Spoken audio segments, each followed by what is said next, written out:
What up, everybody? I'm your host, JP, and this is my co-host, Josh. Hey, everybody. And welcome back to another episode of the FilmBros podcast.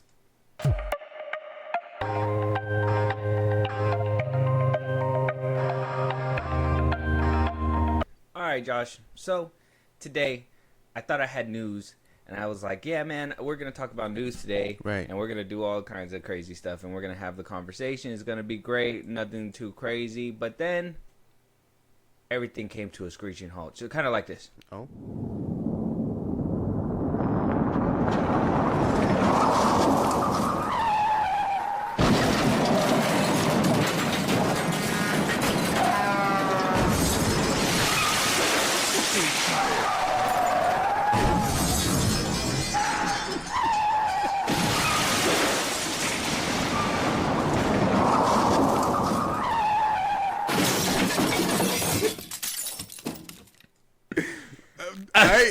And you know, I know that wasn't supposed to like be so fucking long. Like I only imagine like screeching tires. I didn't think we were gonna hear a whole ass collision at the back end of that. that's was how crazy. it felt. That's funny. That's exactly how it felt. Yeah. And you know, a lot of people are like, "Well, why didn't it feel like that? Why JP talks to us? Why does it feel like that?" Well, let me tell you something. Since the very beginning of this week, okay, and I expected it, but I didn't think it was gonna be so aggressive. It's it's finale week for Peacemaker, right? We're gonna be talking about Peacemaker season 2, right? Right. We'll give you your official announcement and all that stuff so you can put it in the episode, Josh. But we are gonna be talking about it, and one thing that the head of DC Studios cannot seem to do is stay out of that limelight.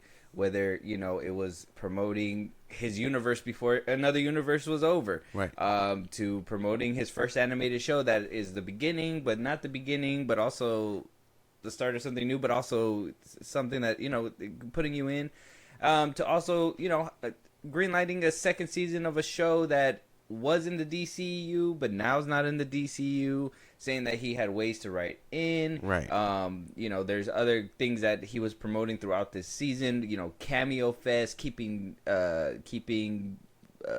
episodes from his publicist because apparently they're just so spoilery. He didn't want to show nobody because it was just gonna bust the door wide open in episodes 6 through 9 were like some of his best work. Apparently in Peacemaker season 2. Man of Steel, or what is it?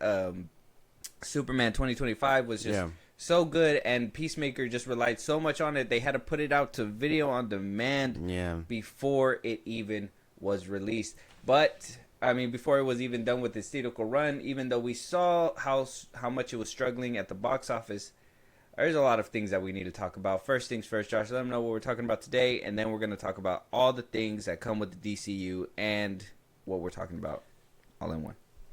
We'll be talking about Peacemaker season 2, 2025, right? 2025. Yeah. Are they about to watch? You're about to see You got to think of who you're speaking to. we're about to enjoy The motherfucking Peacemaker season 2. Red Band trailer. That's so right. we can say fuck. We can say it all we want. Yeah, but does it mean anything here? Should they watch it in the trailer? Aren't the fucks more powerful in the trailer? They're really powerful here too. And 1, 2, 3. Everybody watch the fucking Peacemaker season 2 trailer. What's all this? I had some people over. Oh, I see. You have a party. You don't even invite me. You don't even seem that into sex. I'm into sex because, like a lot of people, it's an opportunity to bond with my best friend. That's not like a lot of people. So, obviously, we have some crazy news over this past week. First things first, and obviously, I don't know if this is something that they were just trying to hide to make sure that nobody knew about, or, I don't know. James Gunn is very shady, so I'm assuming this is kind of his ploy.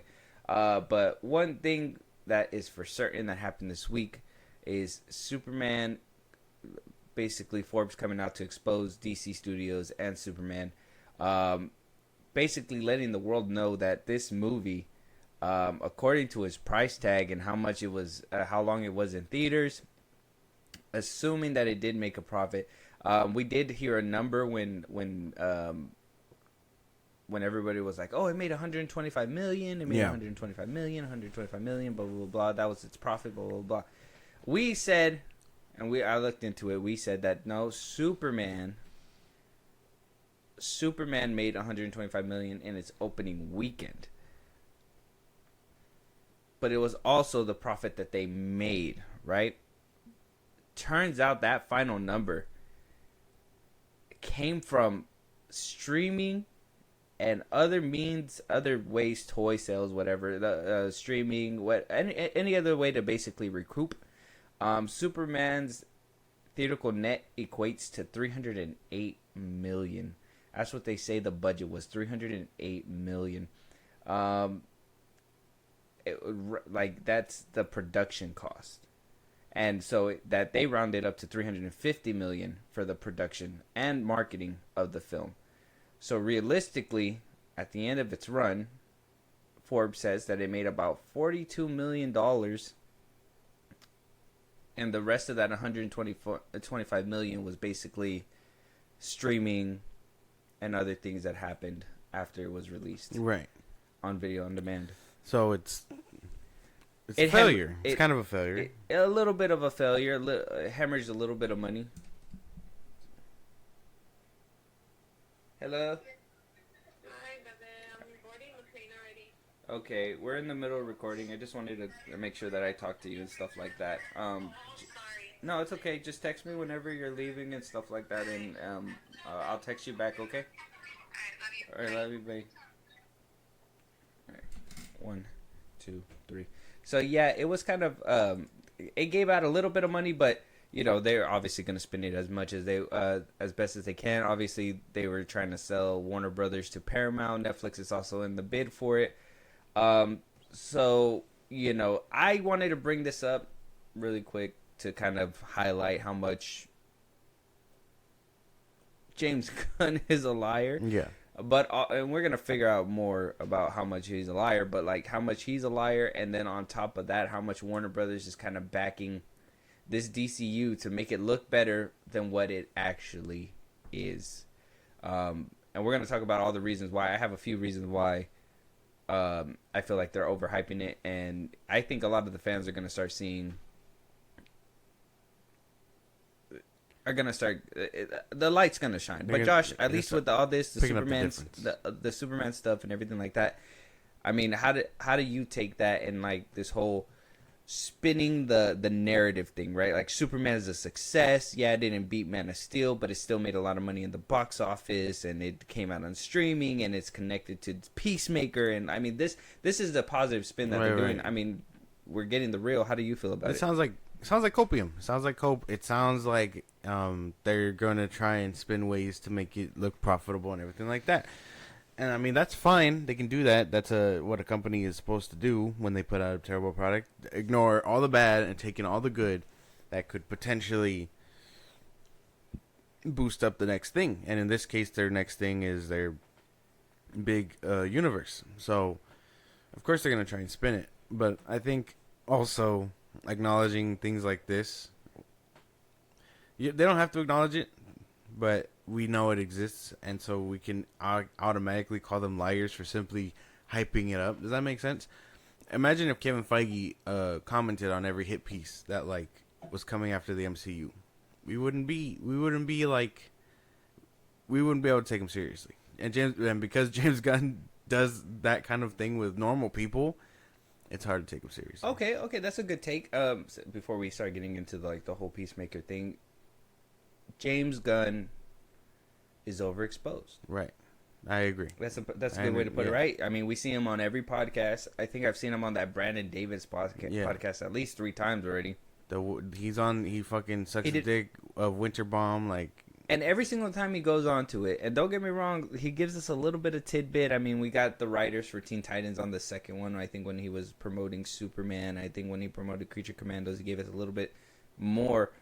But as time goes on, we learn that what DC giveth, they also take it away because they took away the authority. Waller's in the back burner. We have no word on that one. Yeah.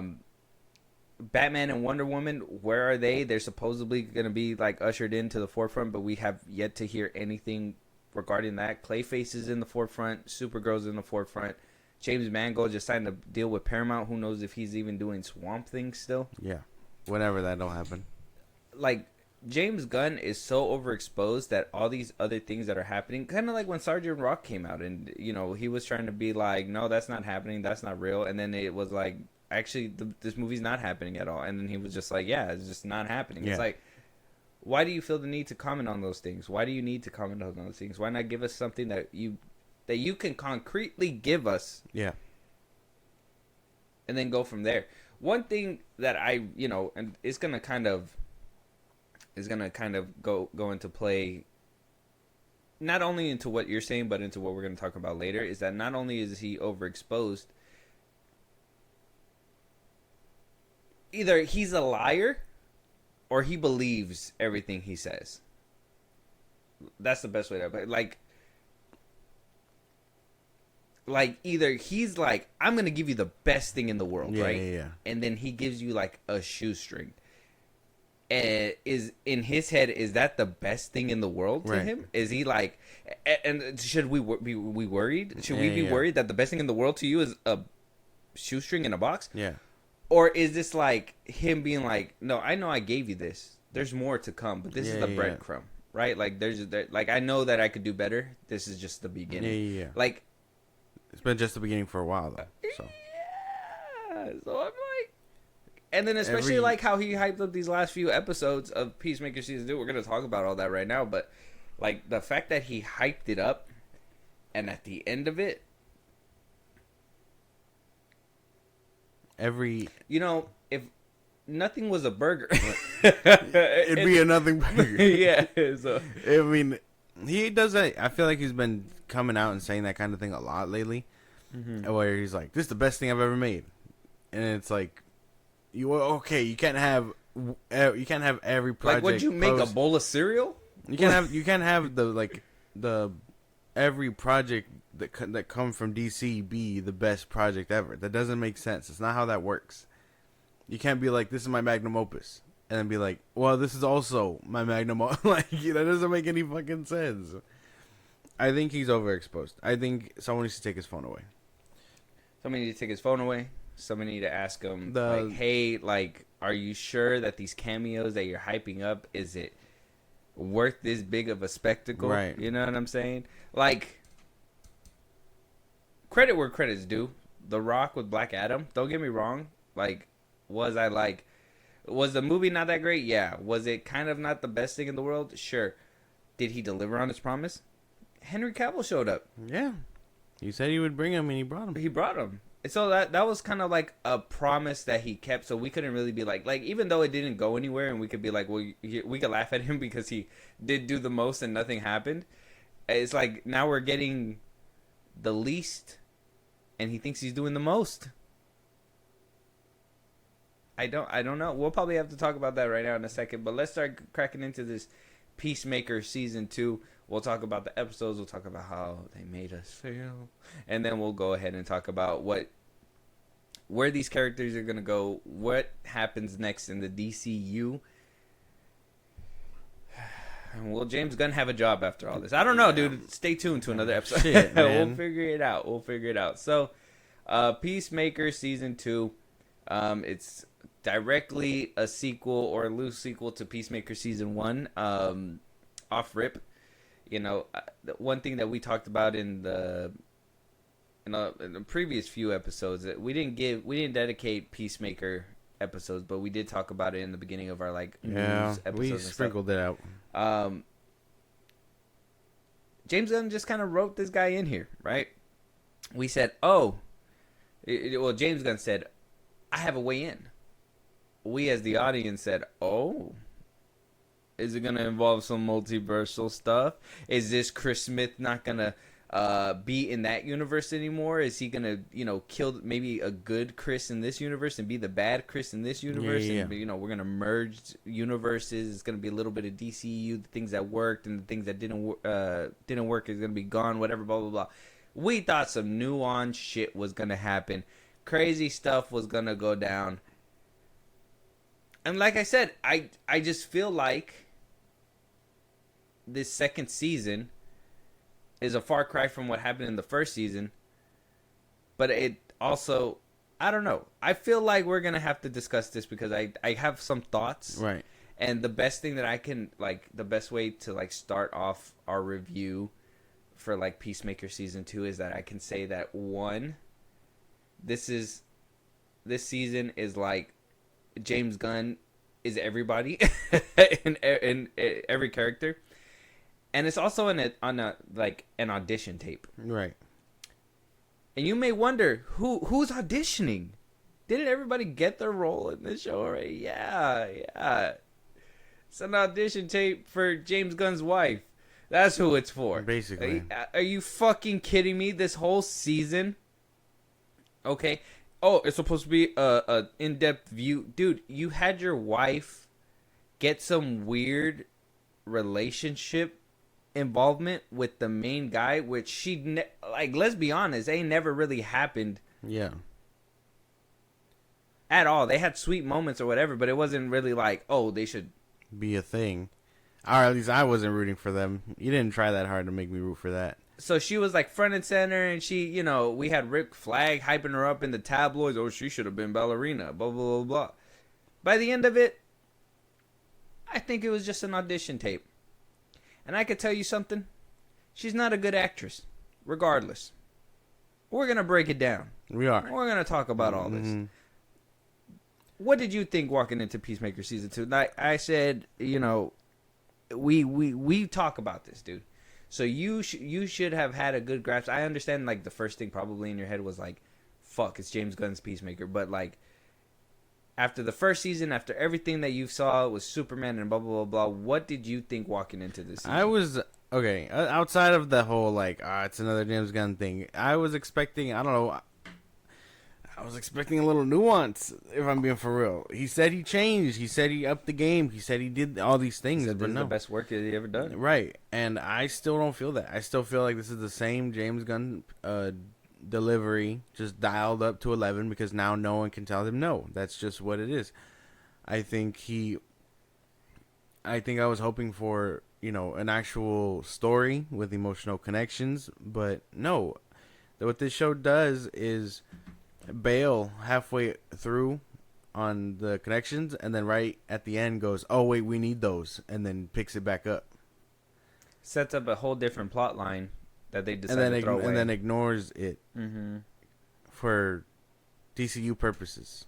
Yeah, no, I was expecting something different, if I'm being for real. Like, I didn't want, like, I feel like I was gonna have problems with it, obviously, but I don't think I have problems with this season as much as I have the same problems with season 1. Like, I hate this season for a whole other list of reasons, if I'm being for real. See, I enjoyed season 1. This season was like, I had my reservations for season 1, but there was like, it was, in my opinion, I think it was better than this season. And they just, I don't know. I don't know either. Let's start getting into it though. So, created by James Gunn. Written by James Gunn. He's literally said that he was writing Superman and writing this at the same time, and I think you could tell. I can feel that. I can feel that. I could feel it, and this is something that off rip, we're gonna talk about him as a creator and like creating the show and him taking on the task of DC Studios and then going to being the sole creator for Creature Commandos, Superman, and now Peacemaker. Not only do you have So I seen some people kind of make the connection that it's kind of like the Snyderverse, right? Right. Where like, oh, those first few movies, it was Zack Snyder's vision, so obviously he was very integral, and a lot of those films felt alike or whatever, right? Yes, but in my opinion, when Zack Snyder was doing it, everything felt grand. Right, everything felt big. Everything felt like it was leaning into something else. Where you felt Wonder Woman was out there. You felt Batman was out there. You felt like all these characters were in this world. Yeah, you were just waiting to see them. With the way James Gunn is doing it, he tries to make it sound big, but it feels so small with everything. Right, as a creator, and so like when he hypes it up and says that and especially as a creator. And as a fan, of DC and all that stuff, I'm like, okay, he's the creator. He's like, oh, we're gonna get big things for this one. We saw David Cornsweet on the set of Peacemaker. We're probably gonna get Superman. Yeah. So we're over here, expectations are high, but maybe his creativity's low because of all the projects he has to produce so fast. I don't know. Maybe he's already at his limit. He's stretched thin. I don't know what it could be, but I definitely felt that because, like I said, I think a lot of what happens, he bails on these characters for the grander scale of the DCU, which is just something you shouldn't do. I know juggling things is hard, but he chose to do that. He may not be in charge of said things anymore, or soon, but for now he's just that motherfucker. I don't know where his mind was writing both of these, but it's clear he can't do it. I don't want to say he can't do it. I feel like he can. I just feel like he can't do a lot. Like I said, Peacemaker, it had the nuance. I felt like the first season had the study that he was looking for. Yeah. Even the first, it wasn't Peacemaker. It wasn't Peacemaker. It was Suicide Squad. Even in that one too, you had your problems with it, and I understand it was like very James Gunny and all that stuff. Yeah. But I personally believe that's some of his best work. I feel like he did the most work with that. The rat catcher story. He still had that eye fetish, which was weird. But like the whole Starro needing to, wanting to just be, that whole thing. I was just floating in the stars and you guys captured me. Like that stuff was like creative. I give him that stuff. Okay, I will 100% give it to him. The first season of Peacemaker, having to deal with the bugs at the end, and then even being able to pull off a cameo like the Justice League in a time where like uncertainty was unraveling over there at DC Studios. Like there was so much, like we don't know if Dwayne was gonna get it, we don't know if James was gonna get it. Dan Lin was in the thing. Like so much stuff was happening, and then we get to Peacemaker season 2. We get nothing like that. We get nothing even close to that, and you are in charge. How does that happen? It's not a good look. I know what you guys are thinking. You guys are like, and I don't want to give it away just yet. It is a spoiler review, but we're gonna get to that episode. But like, they're like, I seen people say, well, Lex Luthor, he's a big one. We saw him for like 5 minutes, and then on top of that, not even then, probably 2, and then right after that, it was his goonies, his lackeys that were... Yeah, there. Just his people. It's not like he showed up again. It's not like he did something that was like... And that was the one thing that he was like, oh, it's going to set up directly Man of Tomorrow. I mean, I thought we were going to get something more grander. We're getting politics. That's just, that's the best way I can put it. Yeah. We'll get into it that when we get there, but all the multiverse shenanigans that were going on in that final episode. I don't know. I didn't feel that. I know it's supposed to be the grander arc and all that stuff, but this is the problem. This is the problem with using a show like this to, flesh out bigger stuff. And then with no season 3 in sight. So it's like, well, we're in that weird boat. This show doesn't work out in a grand... This show is for something like once you've already established your cinematic universe. This is not a show for you to like build your cinematic universe off of. Exactly. And even then, because it also feels like it's the same people. There's no one else involved in whatever the fuck is happening here. And I know you can say the same thing about the MCU, but here's the thing. At least show us something, not just the bad guys. And if you are, there should be way more people involved in this. Peacemaker doesn't even I feel like we lost the plot, for being for real. I think this Peacemaker and the Peacemaker from Suicide Squad, as much as I hate that movie, these two feel different. These two feel drastically different in terms of character, and it's not because of character development. Does that make any sense? Yeah, because he's getting re-traumatized. He just keeps getting re-traumatized, and I'm like, this. I don't think that this is supposed to be a character where you turn him into a hero or into what is it, an anti-hero or whatever. This is something that you kind of like. I think Peacemaker should 100% be a villain. I think he should be that. This season really doesn't make sense, especially towards the end when you're like, oh my God, I don't want to jump the gun. I think we gotta start breaking it down, and then we'll eventually get to all these points. But I think that there's certain things that they make him do in this series that is like completely opposite of what he should be doing. If you want to tell a compelling story that is gonna keep him kind of moving fluently within the DC. It's also DCU. convoluted with unnecessary shit. Well, it's convoluted because that's the thing, is that you're throwing a bunch of stuff that probably doesn't have to do with Peacemaker into Peacemaker. Exactly. When you can be doing if he's going multiversal stuff, then why don't you just have him have a crisis on a different universe and then come back and nothing happened? It's just, he goes on his own adventure or something like that. Yeah, I would have preferred something simple like that, because at least then that second universe can become the big bad that you're looking for. Not ditch it halfway through like it didn't happen. Not even halfway through. It was like right at the end of episode 7 when they ditched that motherfucking place. And don't even mention it again. We'll get into it. So yeah, we have...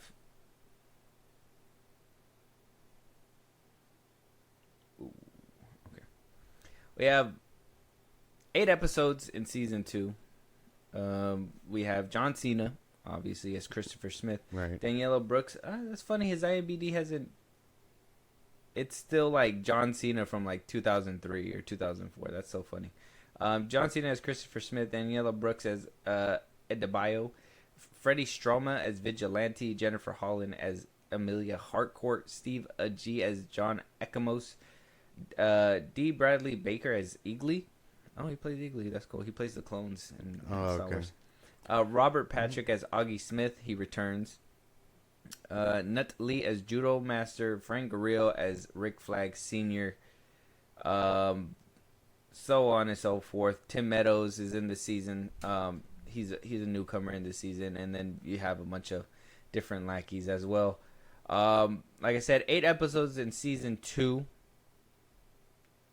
Okay. And we'll just start breaking them down. We'll start going through them. Josh, if you want to kind of break down kind of like what the full season's about, and then, we'll go ahead and start going one by one. Oh, my goodness. Okay. So, what Peacemaker Season 2 tries to do is explore... Keyword try. Explore these characters while also setting up for the DCU. And handle a bigger problem that I guess the DCU is facing on a grander scale of metahumans being let go. And at the short scale, also juggle, like I said, Peacemaker's arc,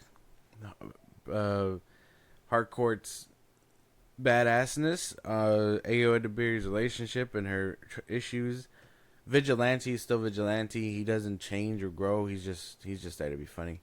And Eagly, for some reason, Economos is still a coward. All this show really does is feel like a stepping stone into the grander DCU, which also, so it's not a big step. It's a small step for the DCU, but it's a step nonetheless. Each episode is gonna be described differently, and I hope I do justice in like pointing out that there's barely any connection pushing these characters forward. But that's what it tries to do. Okay. Well, if you got it like that, let's start breaking it down. Because, I need to hear this, too. Because you probably got a perspective that I ain't got it. You're putting a lot of thought into this hatery, and I like it. Okay? He had his hatery. I was watching, like, that's the thing. A lot, like, it's going to come off hating. And that's the thing. I was watching. I was, like, I wasn't even like, this fucking sucks. Well, the best way that I could put it is that, like,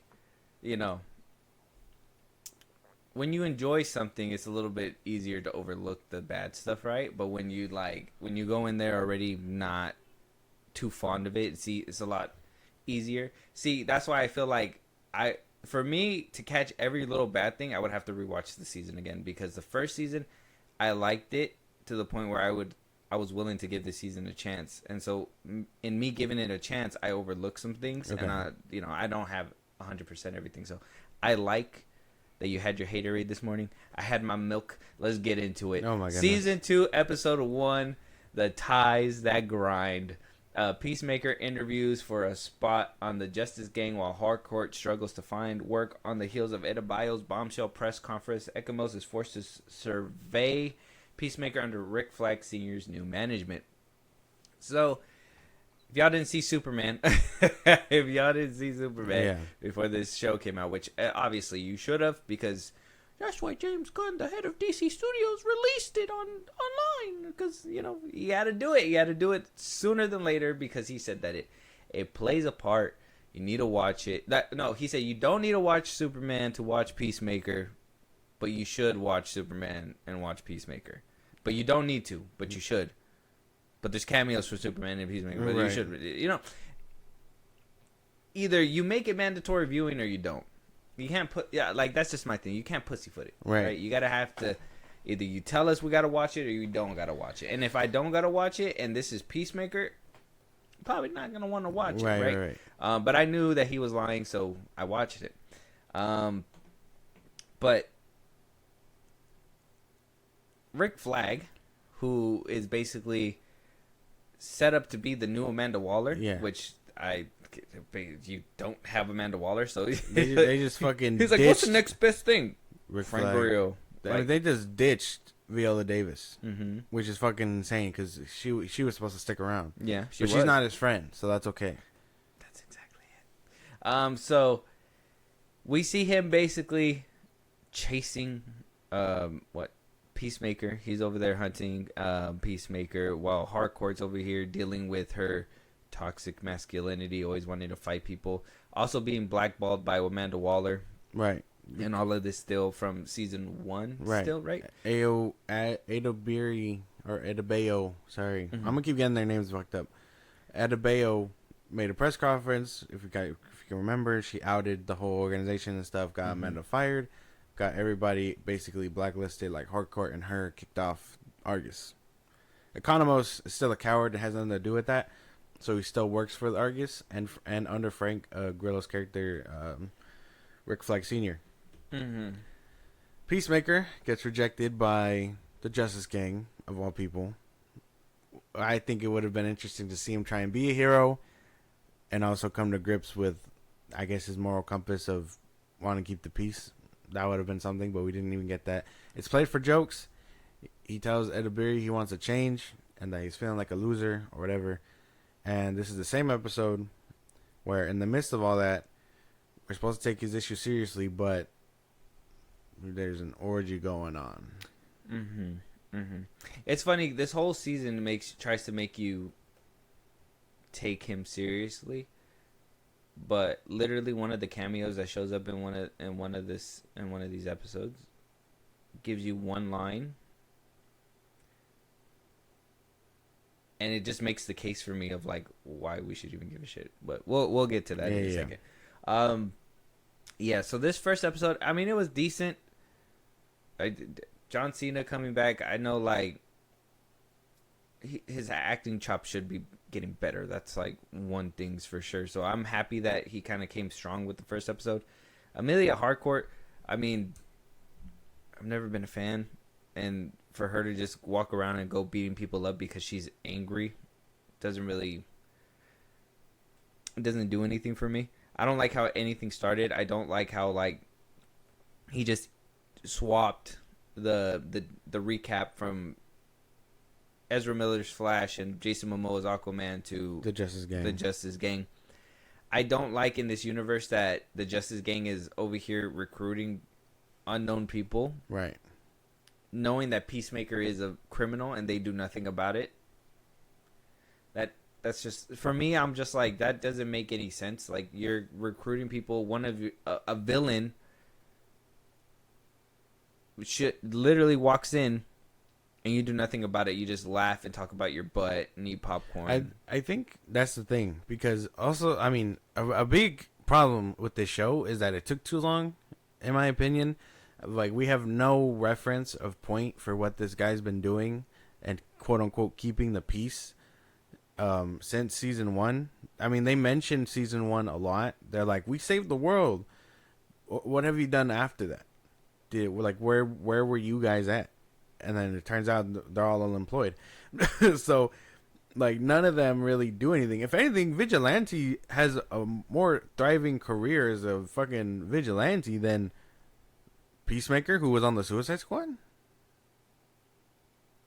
That doesn't make any sense. That doesn't make any sense to me. Mm-hmm. But he gets rejected. It's all a joke to them. He's in his sorrows.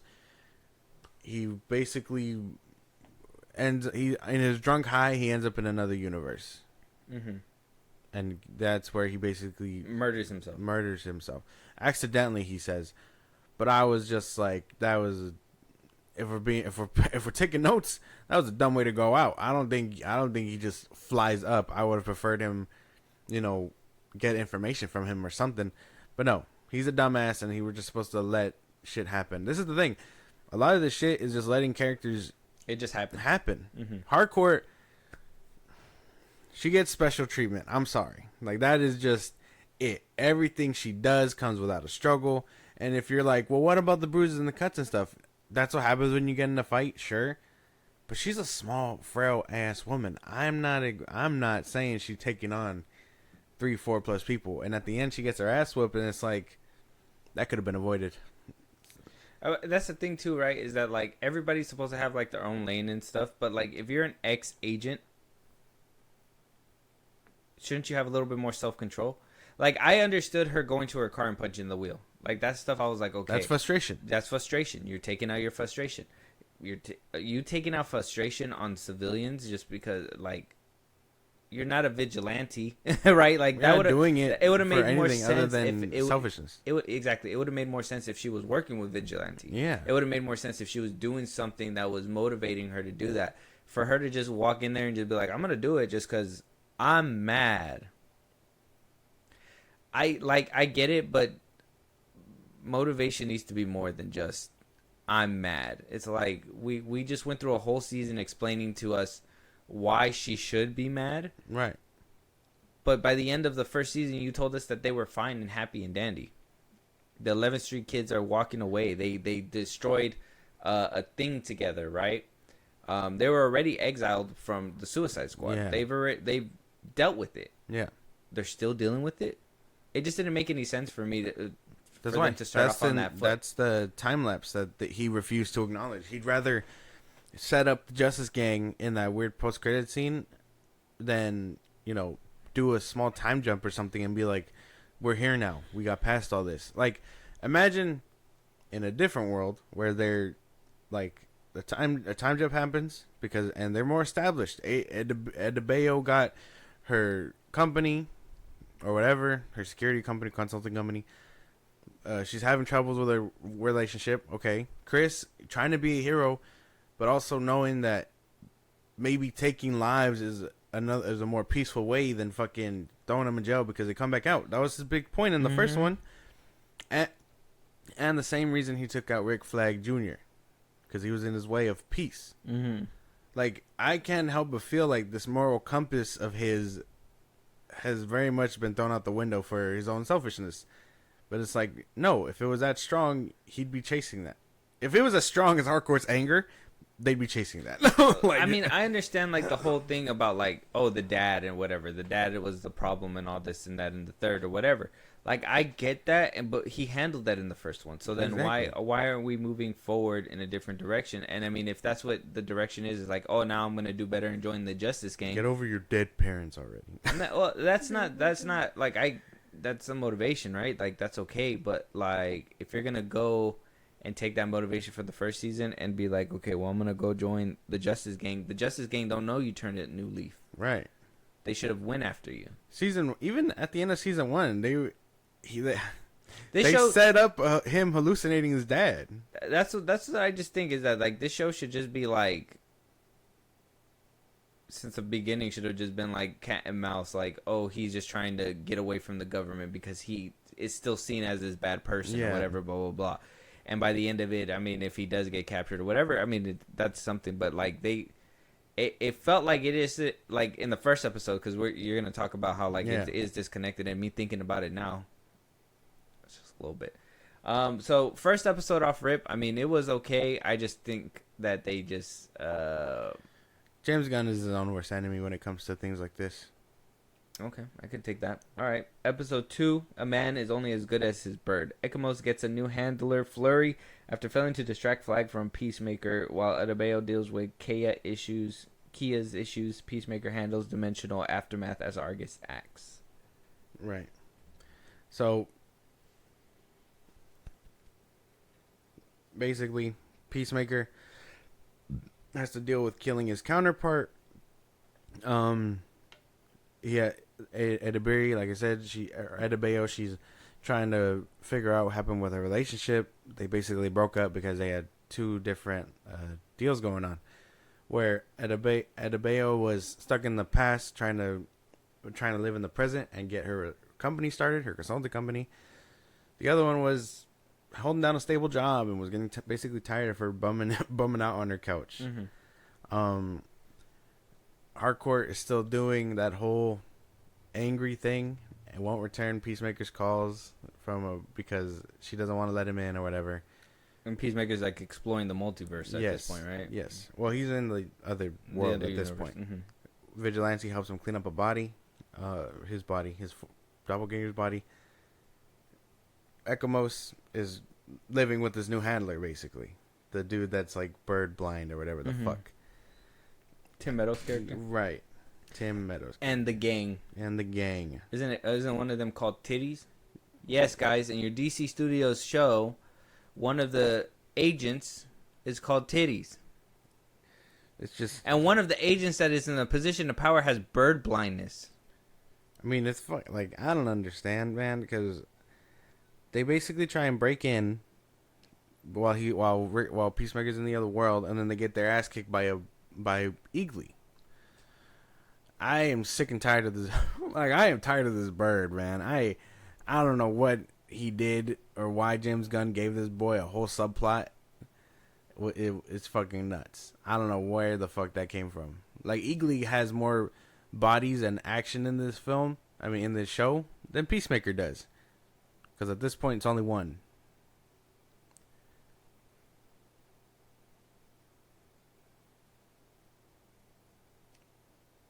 You're right. Yeah. Think about that. Harcourt is so badass. She gets more fighting scenes than our own boy. The guy we're supposed to be following in this alternate dimension where life is cool and doesn't notice anything because he's a moron. Everybody calls him stupid, and I can't help but feel like he shouldn't be this stupid. This whole episode was kind of underwhelming. Yeah, it was a little filler. I mean, whack. Eagerly fighting and stuff like that, it is what it is, but like, I don't care for the whole bird blindness thing. Like, it's a stupid ass joke. I don't know what that is. Pigeon? Is that a what? You said it was a duck. It's like, I don't know. First two episodes were not very wowing for me, and then that put me off for like 4 episodes, basically. So I will say episodes 3 through 5, we're just gonna bundle them up because they're a bunch of nothing. We have episode 3, another Rick up my sleeve. Episode 4, need I say door, and episode 5, back to the suture. Okay.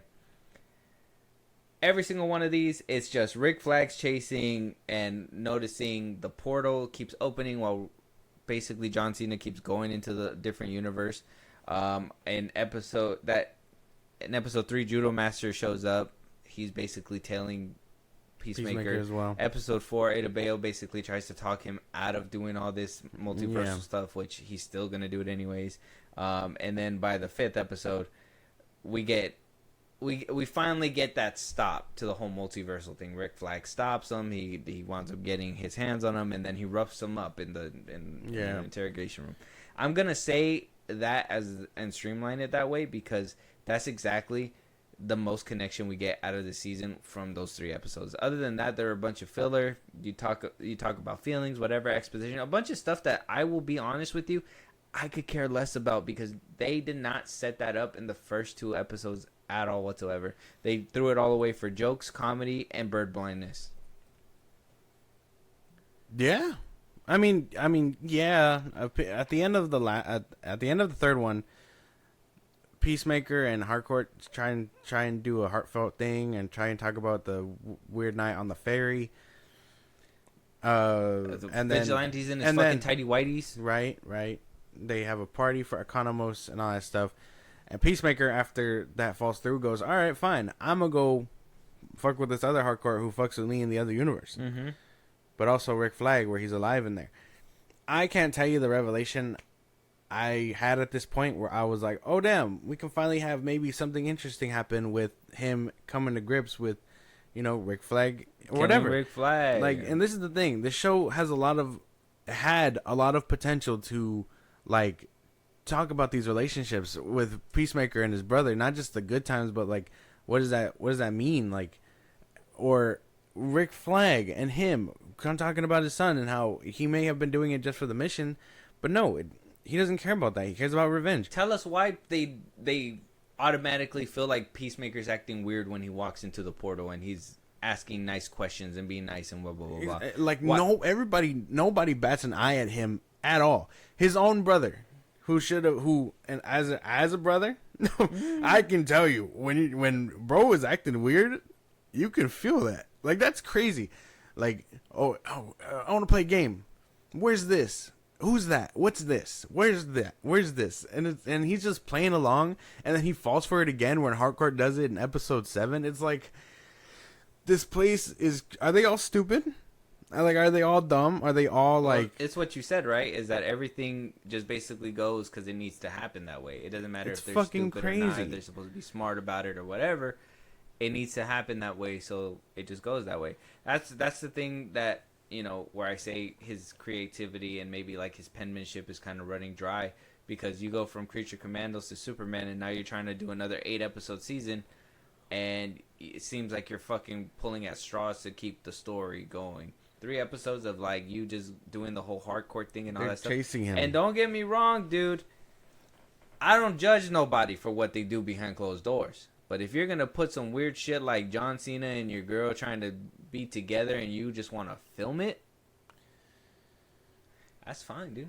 You can do you, dude. That's fine. If he's cool with that, man, that's fine. I really don't have anything against him at this point. I think in the 5th episode there was like a shower scene, right, with her like kind of nude. Yeah. You could see it through the shower curtain, and I was like, that's what I'm saying. Like, don't get me wrong. Like those stuff wouldn't be weird for anybody else, but because it's James Gunn and the way that he's kind of been running this studio, and the fact that we know that these are all his friends and his wife and all the people that he just kind of wants to put on, it's like, it's weird. It's weird. It was weird to see his weird fantasy in Creature Commandos, him as Rick Flag and shit like that. The other Emilia Harcourt, which, I mean, she basically died, but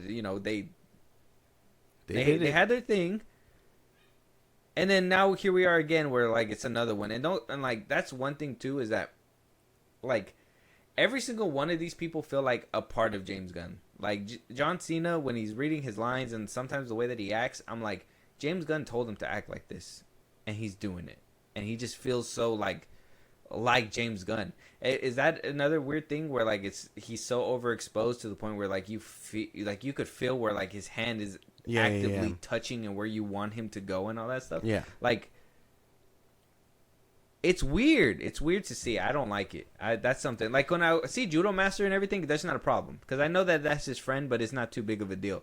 I think when I see Steve AG, whatever his name, Ekamos, when I see Michael Rooker, when I see Emilia Harcourt, Jonathan Cena, all that stuff, I'm not trying to be that guy. He praised Emilia Harcourt and John Cena for like their best like acting in this season. I'd give it to Adebayo. Dude, I'm glad you said that. I feel like she gave a better performance in the last couple of episodes, even in the middle episodes. I didn't like the whole chase scene or whatever, but we'll talk about that in a little bit. Yeah, but like her acting was far more superior than what John Cena and Harcourt were putting up there. And I honestly, he did not praise her not one time. I feel that. I feel that for sure. Mm-hmm. I get that 100% because I don't. John Cena ain't even top 3 actors anymore. I think crazy. Vigilante did a better job than him. I don't even. I can't go that far. I don't know. I can't go that far because I think he's just an idiot that gets no character growth like at all. And you lose 2 points for being mean to your mom. That's just what it is. But like Adebayo, hands down, best actor in this thing. That, and I think the dad. I think whatever we see, what little bit we see of him right before he gets fucking like done in, I enjoy that. Him and Adebayo. I think Adebayo got the best acting chops here. Fuck what James Gunn is talking about with John Cena and Harcourt. He's tweaking. I don't even feel chemistry with them. I was going to say that too. I don't feel chemistry at all. So these 3 episodes, like I said, filler. Not really too much. By the end of it, we see Peacemaker basically get his face kicked in, and that's just how it basically went. My favorite part of the whole season, I ain't gonna lie, I like seeing him get the shit kicked out of him. It was kind of brutal. It was, and it was nice. And this is the only time where any real tension happens when they're talking about Peacemaker and the relationship he has with Rick Flag Sr. and what he did to his son, which I think the whole season should have been about, while also chasing multiverse shenanigans if they really want to do that. Mm-hmm. But no, this is the one and only time. And then he gets rescued. This Peacemaker gets saved a lot. A lot. Episode 6, Ignorance is Chris. This is where, like, I want to say it's like a plot twist, but I feel like everybody clocked it super easy. At like episode 3, everybody was like, it's Nazis. It was Nazis. So apparently he went to Earth X, and it's a place where Hitler won. And that's, all the people of color are locked up, and, the Chris and his father and his brother are looked at as heroes. They've always been looked at as heroes. But now he finds out. This is where everything happens. Now we find out why all that trying to live in that world because he decided to bravely leave the other one behind and be a hero, quote unquote. The gang decides to go chase after him, and that's when they find everything out. This big revelation, which I think should have definitely happened sooner. I think if your audience is faster than your show, that's a problem. And 2, I think you treat your characters like idiots, bro. And it's the most annoying thing. Well, that's the way. That's the only way that I felt like he was able to stretch out this show to 8 episodes. Because I feel like if he would have done this and broke the ice since like maybe episode 4, you wouldn't have had episode 7 and 8. He needed a way to stretch it out, and the best way to stretch it out was to stretch these 3 episodes out and cut it at the knees towards the back end, which it kind of sucks to say it that way, but it's exactly what you said, where it's like, if your audience is faster than your show, that's a problem. And if you feel like you need to drag out your show because you don't have enough show, that's also a problem. So that basically happened, and like I said, we already knew it was coming. But it didn't surprise me or anything because we knew it was coming. I just sat there and I was like, okay, Yahtzees, that's fine. That's fine. Well, don't get me wrong. My problem was with this episode and everything that it is that he glamorized the world. You glamorized, and I think in even one of these episodes they say that world is no different than ours. What are you talking about? Like, my thing is that there should have been heavier hints of, like, it shouldn't have just been like, oh yeah, people of color aren't there. It should have been like, oh, it's like a dystopia, like something weird's happening. What's happening? Like, there should have been so many theories of what's everything, and then if it would have just been like, no, it's all because Hitler won, that would have been a harder delivery. But we're walking around like everything's normal, life's peachy keen, blah blah blah. You're telling me that that's how life is? You should have had like volcanoes erupting every other Saturday because of the fact that Hitler won or something. Like, there should have been like so much stuff happening that I think it shouldn't have been. It is a little crazy, when you put it like that, because am I being too woke in saying that like he's basically saying that the way our world is because people of color exist? Like, is that the whole point? You could take it that way, most certainly. Like, am I too woke for saying that? No. 'Cause that sounds like a problem. Well, that's what I'm saying. Like, you could take it that way, and that sounds bad. That's what I'm like. If you're gonna do something like this, the best way to deliver it was to show us that if they win, it would have been a terrible place to live. Not if they win, or if they would have won, it would have been the most peaceful place. There's more order. You would have had peaceful. people talking. Superman actually doesn't exist in this universe. Like, what do you mean? Oh my gosh! Like, that would have been crazy. Imagine. Oh, well, I guess it would have been a bad look, right? If like Cornset was like out there working for the Yahtzees and swooping up Earth X Superman. That would have been fucking crazy. I think some people were thinking that we're gonna see Earth X Batman. Gave him too much credit. That would have been crazy. Mm-hmm. But no, I think painting that picture is kind of. Why didn't we get crazy. like the Earth X Justice Gang? That would have been like, where's Mr. Terrific? that would have been something, bro. That would have been crazy. Like that's what I'm saying. Like the delivery itself, for me, was just not packaged right. Because to me, if you're gonna tell a story like that, you gotta tell me that it would have been bad. Because you're not gonna tell me that I would have been in the dungeon right now and you guys would have just been having slices of pie upstairs. What the fuck? I'm brown. The Sons of I think the Sons of Liberty thing was a nice little thing. I think they should have had maybe the dad be a part of that, but for him to just draw in the line, be like, I couldn't do anything. I don't have any any powers or nothing to change that. I was just doing good with my kids. Like, that makes you complacent in all this. Well, that's why he's still a bad guy, right? And I ain't trying to be a Yahtzee sympathizer, but to do him in like that when he's given that little what's supposed to be a heartfelt speech, also crazy. Well, that's what happens with James Gunn, right? Is that like you can't sit too much with the emotional spots. We need something to disrupt it right now, because if you feel it, it's bad. You're like, oh man, I feel so bad. He's just trying to be a dad and save the world. Yeah. Vigilant, like. Yeah. Stabbing him in the back of the neck multiple times. Disgusting way to get out of a serious situation. That was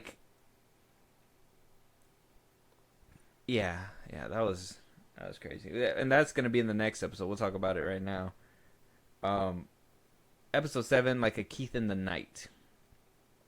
Obviously, this is where his dad dies. They get captured. The police are on their tail basically, and hardcore. They're trying to escape, right? They're trying to escape. They're all trying to get back home. Yeah, they're basically trying to get home.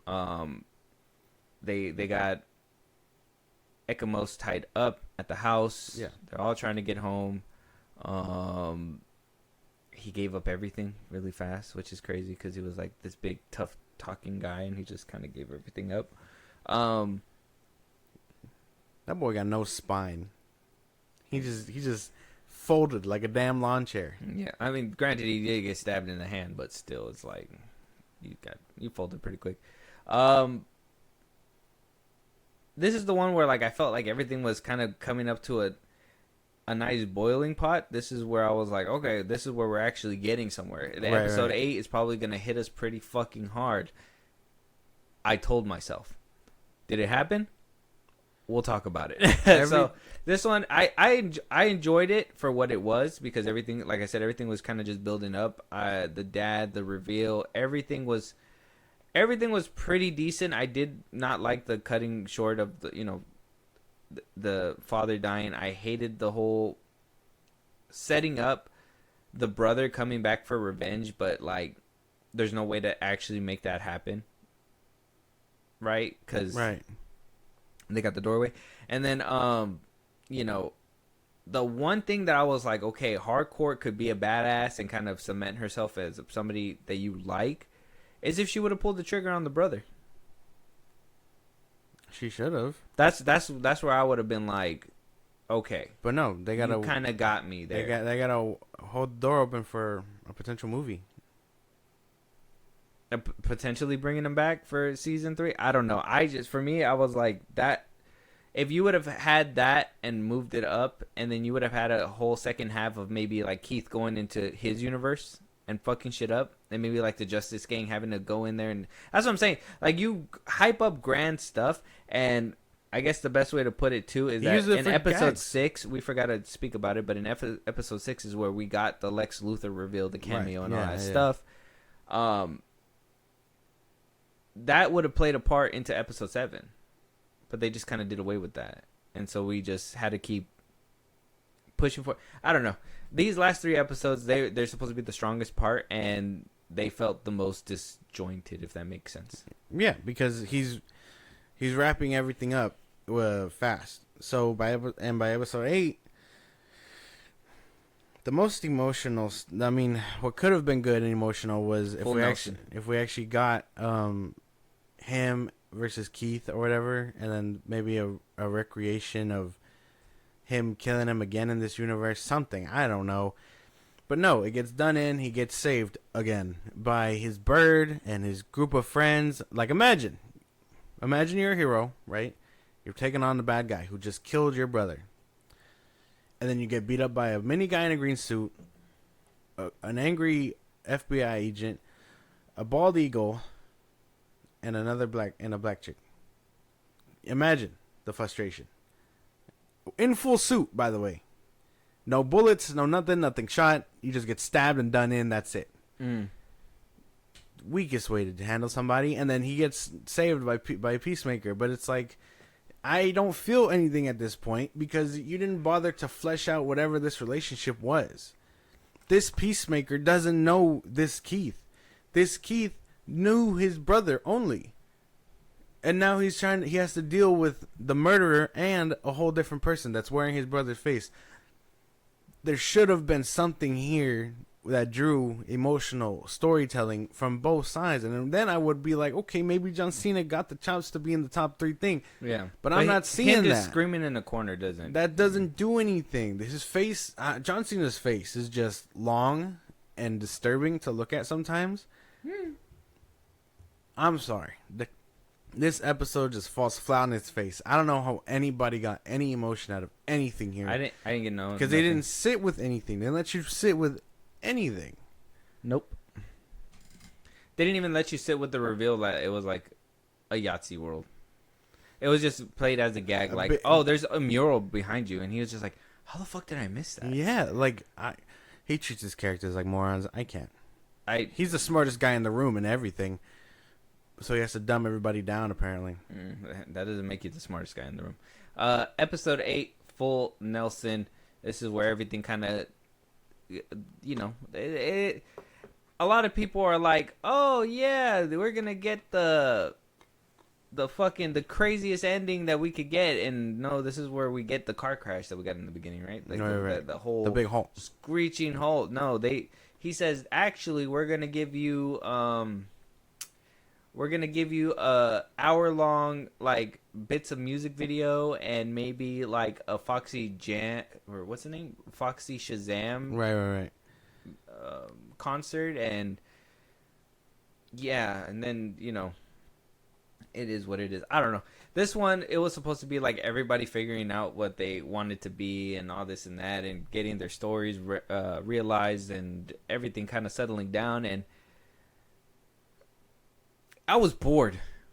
I couldn't even tell you anything. I could tell you what happened. Rick Flag is using all this stuff to drum up political stuff between metahumans and Peacemaker. Or not Peacemaker, metahumans and regular people, right? He wants to be able to lock them all away. He doesn't want metahumans, blah, blah, blah, blah, blah. He doesn't want people just escaping out of jail. He doesn't want this, that, and the third, whatever. Amelia Harcourt's dealing with her toxic masculinity and finally melting for John Cena. John Cena's character is finally coming to grips after going numb after seeing his father die again. Whatever reason, I don't know. I can understand the trauma, but we didn't really flesh out that trauma. It was just more like, everything that I touch dies. It's like, is your mantra not any means necessary to get peace? Does that mean nothing to you? Not anymore. Did you not just set that up for yourself and upset now at yourself that everybody dies around you? Like, that's the point. It's for peace. You're supposed to be numb to that kind of thing. And if you're not numb, somewhere along the way, we missed the part where you're not supposed to feel that way. Because the show doesn't do anything for it. Yeah. So, everybody's trying to move forward. The big takeaway is that James Gunn does needle drops a bunch in this while they're doing multiverse exploring for what is a metahuman prison. Can I paint the picture that, like, imagine you're one of these FBI agents or Argus agents, whatever. You're risking your life to go into these portals. A couple of your people die. It sucks, but you're with them on the front line. You have to pull them back to safety, make sure they get out of there, not intact because they're already dead, but, well enough for what is possibly a funeral. And then you look over, and Rick Flag, your boss, is laughing in a circle with his girlfriend, who may not be his girlfriend, a bunch of other people, Lex's lackeys. Can you imagine that? And, like, no outrage from anybody on that part. It's supposed to be a montage. They're having a laughing montage while exploring these universes. People are dying, and they're just laughing their asses off. I don't know. Laughing their asses off. People were, I don't know, inappropriate jokes in the middle of everything. The entire multiverse shenanigans, I'm sure James Gunn saw Multiverse of Madness and Deadpool and Wolverine and was like, I can do that. No problem. And then he did it.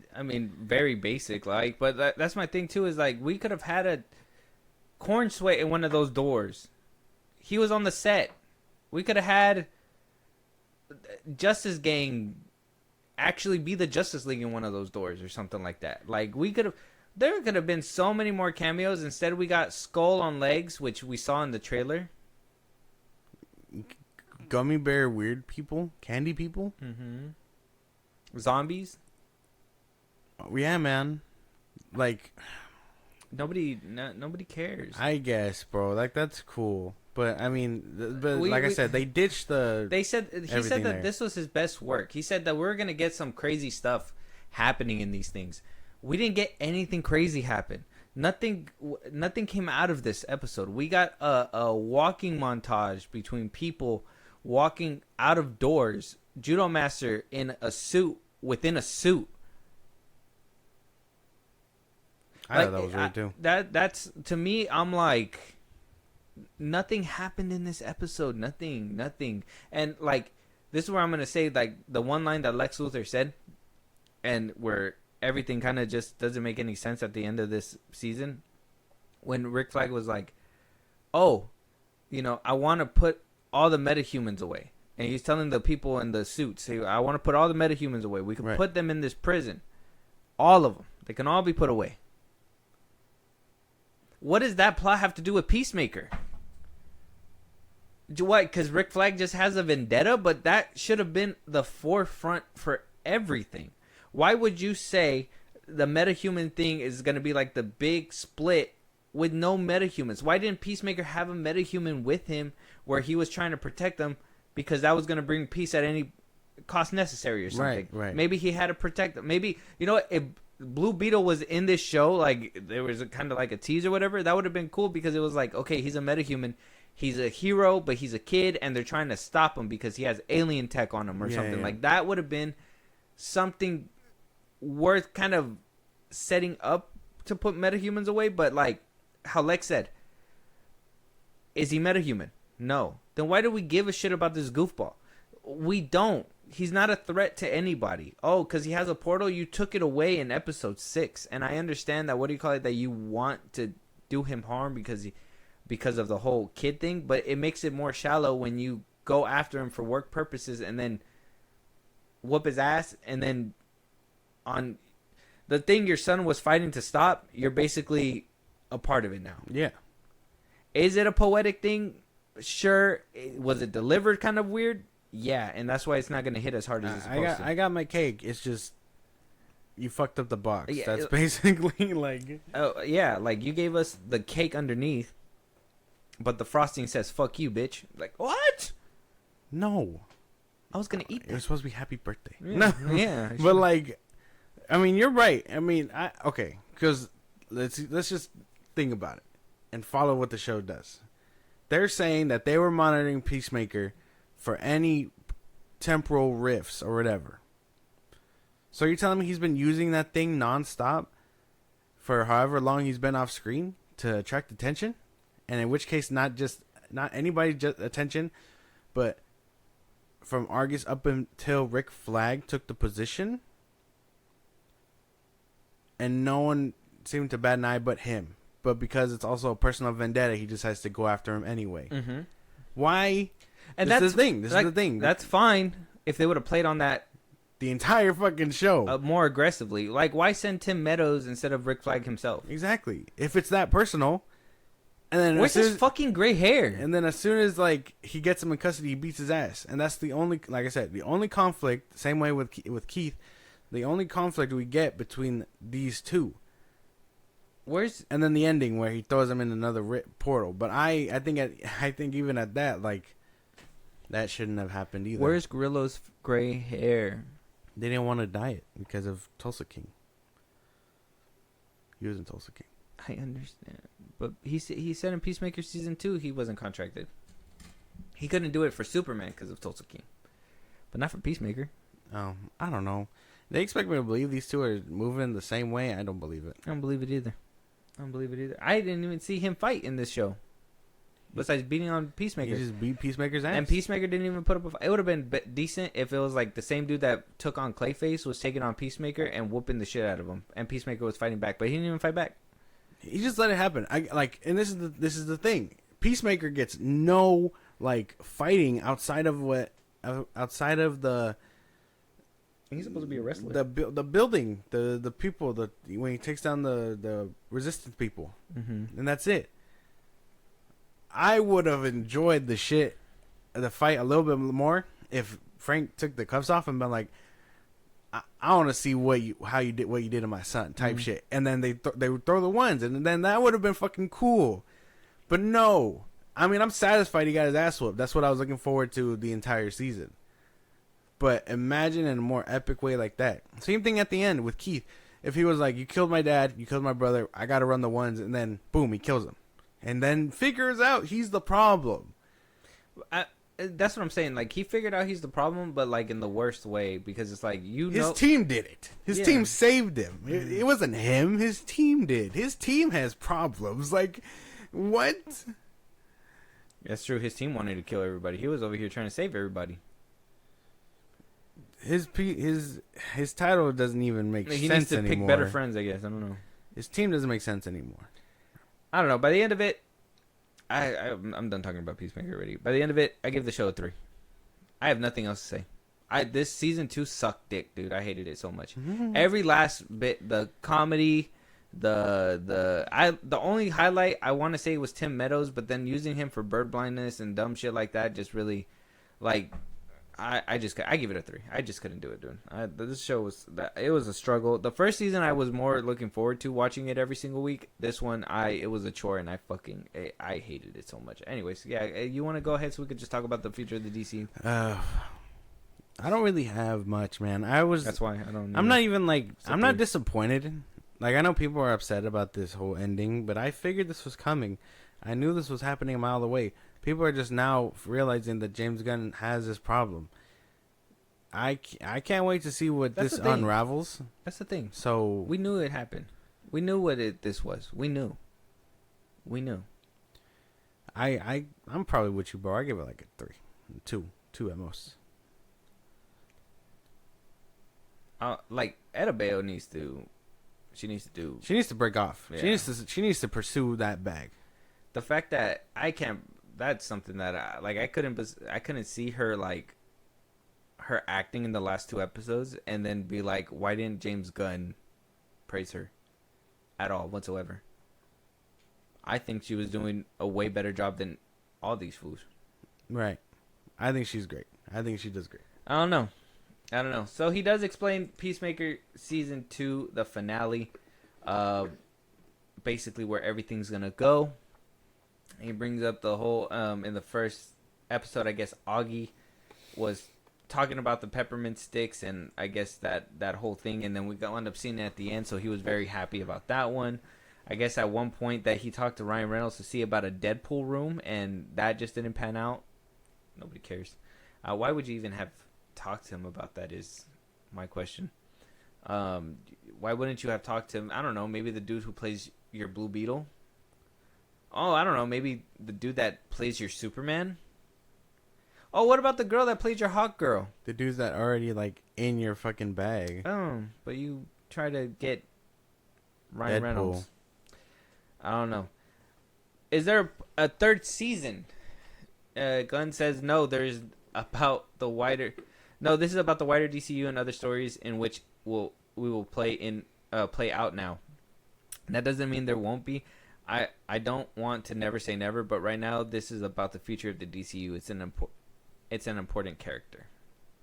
So Peacemaker. So we'll see him in different things, but not Season 3.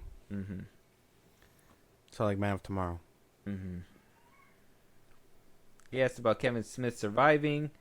He said that he planned out something with Keith, but it just couldn't go through. It wasn't going to work out exactly how he wanted to. It's hard with the interdimensional stuff, he said. Really? Because I can easily have told you how to do it, but that's fine. I guess it's a little too hard for him. Any comments on that one? I don't care. Look, my thing is that I think I'm burnt out with James Gunn. And so all this conversations is going to be kind of fast. So we're just going to kind of glide through this. Okay. Is there anything different about him since Creature Commandos? We saw a guy in Creature Commandos, which when we were first watching this season, he seems like a good guy, but he's absolutely not. He screws up everything because he thinks he's smarter than Amanda Waller, which he isn't, and he falls for this woman, and he kind of played by her. He's kind of played by her from the beginning. The fun thing about Rick Flag, he's not this. He's totally imperfect. So the point of Rick Flag is that he's not Amanda Waller. Then why are you treating him like one? That's the point. Where is right? she? Well, that's the point. Is that he's supposed to think that he's like her, but he's supposed to fuck up everything in the process. And then what? We'll see Viola Davis take her spot back? I don't know. One day we're just gonna see her come out the shadows. I mean, like, I've been here this whole time, watching you fuck up, Flag. The status on the Waller series, might Checkmate be involved in that? Which, I mean, the ending of Peacemaker season 2 set up Checkmate, which is supposed to be like the organization that. Holy shit! He's gonna ditch Viola Davis. You think so? He's gonna make Adebayo the new Waller. Probably. It's just been a rough road. Sometimes things happen. It's like butter, and it's so easy, and you're getting great scripts, and it's just straight off the bat. And other times it's like a rockier road, as said in the beginning, a bunch of nothing he's talking about here. We'll never greenlight something without a script. We just haven't had that yet for the Waller show. You could have just said that. So there's no script. He's not doing the Waller show. It's not going to happen. We're not going to see it happen because it doesn't exist yet. It doesn't exist. Will the conclusion of season 2 be setting up a broader role for Peacemaker in the DCU? Moving forward, yes, he's important. He's really important to me. Yeah, we know. Peacemaker is an important character. I said at the beginning we took on this job. It's really about propping and maintaining and repositioning the big diamond properties that DC has, the Batmans, the Wonder Womans, and the Supermans, and then creating diamond properties out of smaller characters like Peacemaker. So what I'm thinking there is that Zaslav was like, you're not getting a Peacemaker season 3 because Superman didn't fucking do well, James. What the fuck? You think that you're going to get a Peacemaker season 3? Nobody's watching season 2. Basically. I mean, what? So we need to prop up the bigger ones like Batman's and the Wonder Womans. That's what we need. Exactly. I don't know where he thought that all these lesser known characters are going to fly, but nobody wants to see them. Well, that's the thing is that Peacemaker was already there. Creature Commandos made sense because it was an animated show. Peacemaker was already there, and if he was smart, he would have pivoted away. He would have been like, all right, well, I got to completely revamp him. Like, he can come back, but it's a different Peacemaker altogether. And he could have wrote a different story. He could have wrote like a story where like everything's exactly the same, but after Quarter Maltese, that's when that's when things started going sideways, and maybe he didn't kill his father in that universe, but he was thinking about it or something, and maybe you got to rehash a little bit of the story, but you could do it in a different way, and the best way that I could put it is in the first season, he kind of hit it on the nail pretty well to the point where, like, if he wanted to do it again, it wouldn't have been too bad.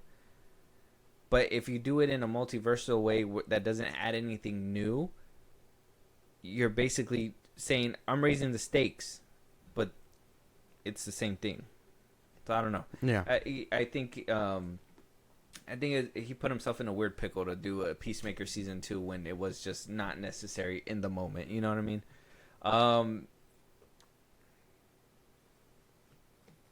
Do we think that we're going to see Viola Davis appear in anything in any capacity?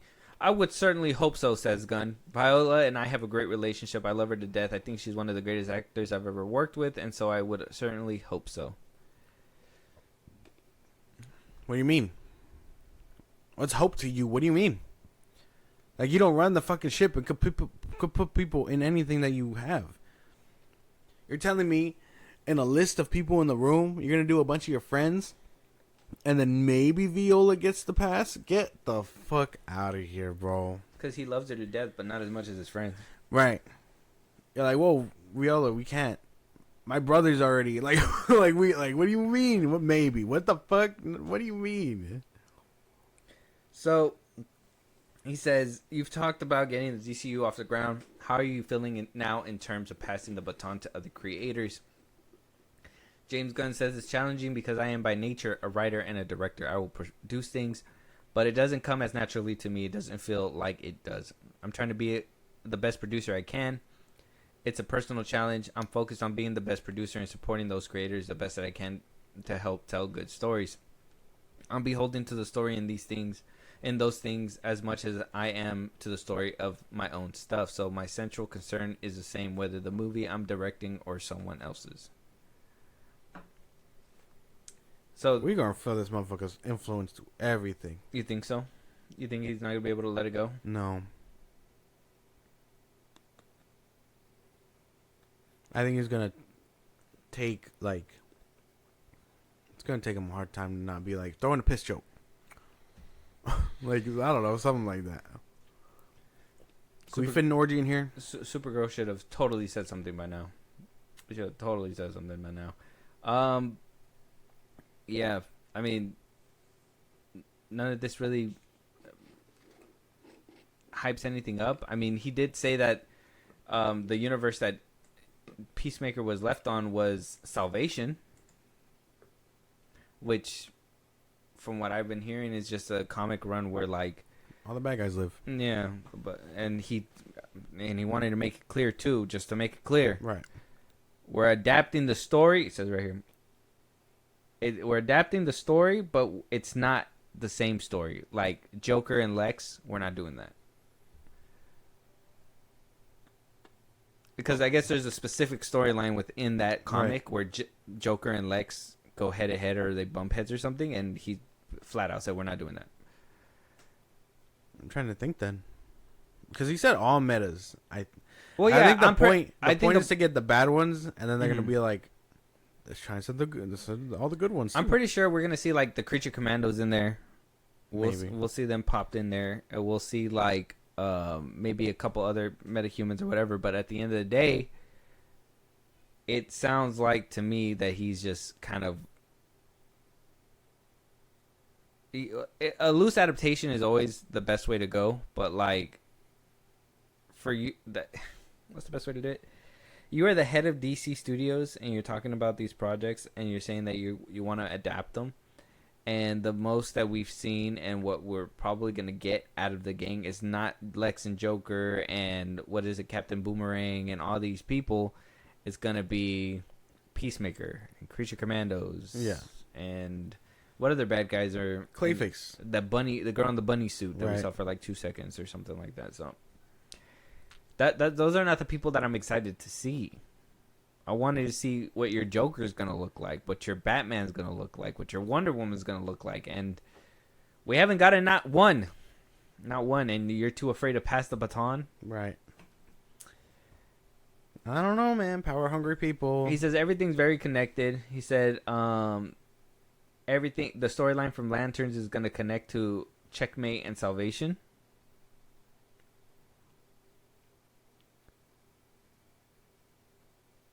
so it's gonna kind of loosely connect to whatever happened to Peacemaker. Yeah. Maybe. If Lanterns has a checkmate in their show and it kind of loosely connects to Peacemaker, are we gonna see? I don't know. Are we gonna see like titties? the whole gang. Are From we gonna his see fucking... the bird blindness guy? Yeah, right. I don't know. Is it gonna be a weird clashing to be like, you know, to see what is it? Hal Jordan and all them, and then the secret cameo of the season is Lex Luthor's lackey, the one with the glasses. Like, would that be weird? Is that a weird thing to see? I don't know. But I mean, if that's the kind of cameos that we're gonna come to see within the DCU, and not necessarily like a Sinestro or what else? A Sinestro or like what's another big one? Well, they did Starro already, but can we see him again in this universe? Probably not. What's another, like, Enchantress? I mean, he did say that she was out there. Could she be back? Yeah. I mean, there's a lot of like actual villains. I mean, it's just more of, I think that on the set of Clayface, I think Zatanna was kind of like spotted, like some of her posters and stuff. So I mean, we have a chance to really make this world feel grand. But like I said, with all these episodes, all these shows, with everything that he's even planning with Man of Tomorrow and whatnot, everything just feels like where's Peacemaker gonna fit in Man of Tomorrow? If he shows up, where is Lex Luthor and all that stuff? How is that gonna work? Like, how does he go from Peacemaker to over here? There's so many questions. James Gunn's been answering all of them at the point of like, I can't even believe half of the things he says. Overexposure plays a part. There's just so much stuff happening. I don't know, dude. I'm kind of burnt out of James Gunn. And it doesn't even look good either. That's the thing. Like, I can't, like, Supergirl. That's it. I guess Supergirl and Lanterns are like it. We'll see where we're at. We have to wait to see what happens when he like passes the baton. Basically, what that looks like. Because Peacemaker is gonna be the last piece of thing before we see something that is not directed or written by him. Yeah. Oh, Supergirl and Lanterns would be it, right? Mm-hmm. Which is, I'm fine with that. Even though I feel like we might get his influence, but that's about it. Please, just don't. So even after Peacemaker, you're still excited for the Lanterns and stuff, knowing that it's not him. I've never been a big Green Lantern fan, but Supergirl, I guess I'm fine with Supergirl. He is in the producer chair. Yeah, so we could feel it. I think we'll feel jokes and stuff. The MCU vibes. Mm-hmm. But I don't think we'll like. I think he'll be like, we need to add something a little bit more funnier here or something like that. But it's not gonna be like. I don't think it'll be full blown him. I hope it's not full blown him. But that's something we're gonna have to wait to see. I don't know. Peacemaker is out right now. Check it out or don't. It's up to you guys. Save yourself. Save yourself. DCU is on a rocky road, in my opinion. I don't think that this is something that I don't think that this is I know he's saying like, oh, Superman was a thing that worried me and all that stuff. I don't think we're out of the woods yet. I think he's celebrating too early. I think him saying like cameos that are this big and then they're tiny, hyping up the last 3 episodes to be your best piece of work when it was actually, you could tell you kind of gassed out at these, like you could tell your tank was literally on E when you wrote these last few things. We can feel that. Like I said, I mean, are you hyping it up because you genuinely don't know and you're seeing it as like this big prize, or are you like, or is it like actually like, holy shit, I am doing something grand in scale? I think he's just bullshitting and hyping up people so he can make the universe look good and make people come and watch. Right. But then we go and watch and it's nothing. You are a fucking liar. The Flash, which we understand, but also it's funny because you put your stamp of approval on it. So The Flash is bad. Superman was kind of and like, yeah, Peacemaker just sucks. So 4 for 4, 4 for 4. But yeah, no. 4 for 4. Let's go to Wendy's. No, I'm burnt out with James Gunn for real. I'm burnt out. I think after this one, we're gonna go on a hiatus. I know he likes to talk. He likes to talk a lot, but I'm gonna try my best not to put him in a lot of our episodes right now because I do think for me myself, I'm personally just burnt out of talking about him, seeing him like this. Watching this Peacemaker thing, put a bad taste in my mouth by the end of the episode, and then especially if you're gonna come out there and be like, this is the best stuff that I wrote, especially if you're gonna come out there and be like, there's fucking cameos out here, like you're like, you know me, I'm not one for boom bang pow. Right. I'm not like, cameo fest is not what I need. I need emotional story. I need something that's gonna really attract me. You didn't give us boom bang pow. You didn't give us that emotional story. You didn't give us any of that. I'm burnt out. I'm burnt out of this man. I'm tired. I'm tired of hearing about him. I'm tired of him trying to hype up his shit, knowing that it's gonna be mid. That's the worst part. Yeah. It's like, come over here, come get our best sandwiches in town. Actually, you got 2 stars on Yelp, dude. What's going on with that? Arby's meats over here. Yeah, dude. Yeah, served by your wife. It's crazy. Pause. Anyways, let us know what you guys think. Check out Peacemaker if you want to. Josh, any movies, TV shows? I mean, shit. I don't think we've done the Suicide Squad. I don't think we reviewed that one yet. If you want to hear us review the Suicide Squad, go ahead and let us know where you. Oh no. If you want to hear us do the Suicide Squad or do any other James Gunn film that he written or whatever, if you guys are like, oh wow, we want to put him through more torture, you can do all that. Where Josh is gonna tell you to do that right now. Man. Twitter, TikTok, Instagram at FilmBros Podcast. Post on episodes where you can hit up there for news and movies you want us to cover. Let's spread links to the social I just gave you, just like a Patreon, and you subscribe, you help the show grow. Greatly appreciate it. This is just anywhere you get your podcast at FilmBros Podcast, Spotify, YouTube Music, Apple Podcasts. Again, wherever you get your podcast. Be part of the conversation. Twitch at FilmBros Podcast. Or also done. Subscribe to our YouTube at FilmBros Podcast. And with that being said, we will talk to you guys on the next one. Talk to you guys later.